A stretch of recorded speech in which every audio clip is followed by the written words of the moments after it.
I gotta say, I've been feeling really demoralized lately.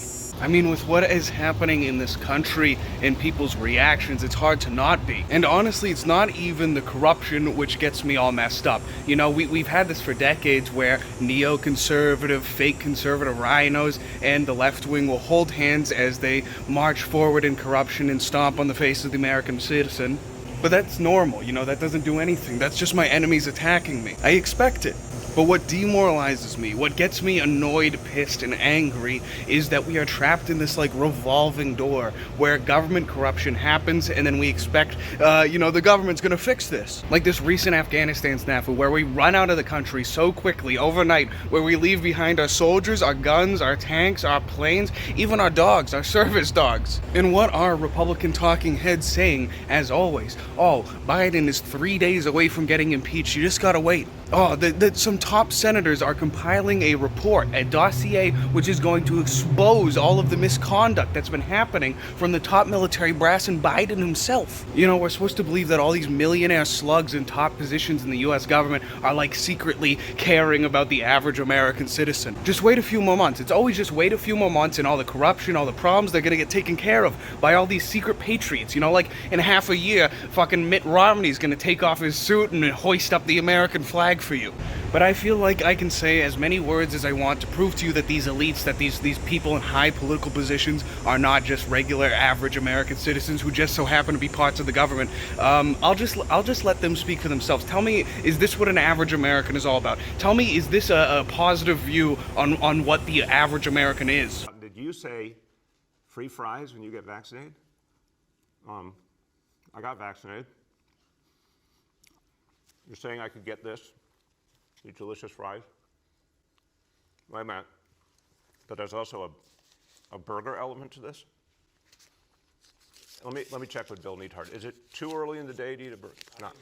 This could be breakfast? Okay. I want you to look at this and think about, again, some people love hamburgers, some don't. Really want to respect all ways of life. But if this is appealing to you, just think of this when you think of vaccination. Vaccination.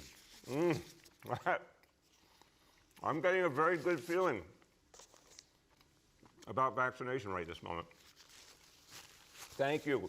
That is Bill de Blasio, the corrupt asshole mayor of New York.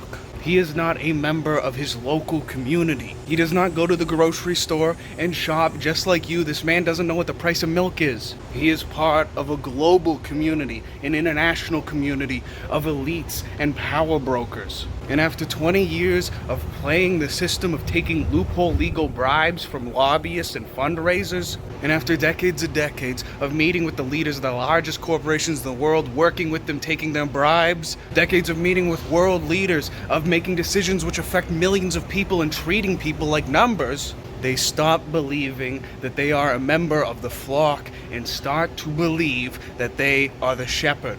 But he is merely one of thousands of these false shepherds, and I'm sure to those above him, he looks a lot like a sheep as well. I mean, just look at Biden going to the memorial service to support the family members of the soldiers who died less than a week ago in Afghanistan. It's a publicity stunt. It's an obligation as president to pretend to care. It's no different to him than being forced to go to the piano recital of America's greatest first-grade pianist. And every time their corruption becomes apparent to us, every time their apathy to our suffering becomes apparent, we expect that these shepherds are going to turn against their own kind and side with the sheep.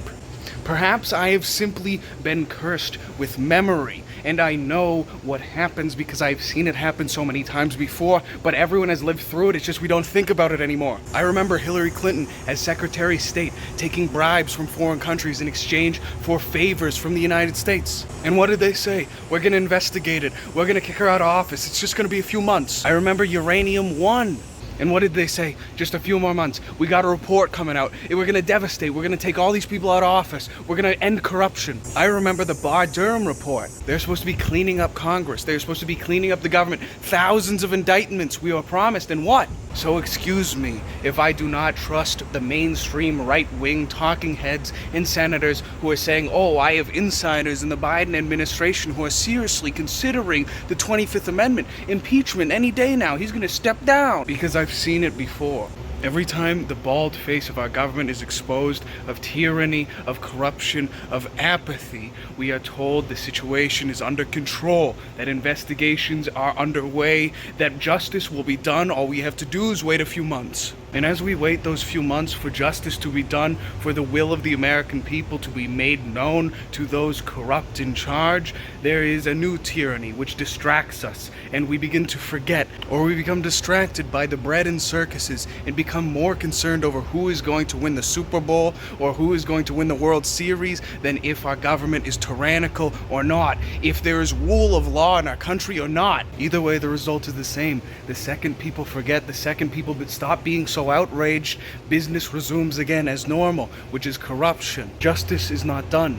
Justice is denied. They just run a PR campaign for a few months, then go on. And people always say to me, oh, Wurzelroot, you're just a complainer. You just complain about things, but you never have any solutions. Well, the solution is the same thing that I've been saying forever. There is no one coming to save America unless Jesus himself says that tomorrow is Judgment Day. The person who is coming to save America has to be you. It has to be your brother. It has to be your neighbor next door. No good man alive today in America is afforded the luxury of indifference towards government. If you wish to make America great, you must first make yourself great. Go to the gym, read a book on philosophy, educate yourself. And only from this position can you focus outward, start a family, get involved in your community, and demand greatness from them as well. This is the bedrock of greatness. Like-minded, virtuous families forming communities. You, living in America right now, you live in a county.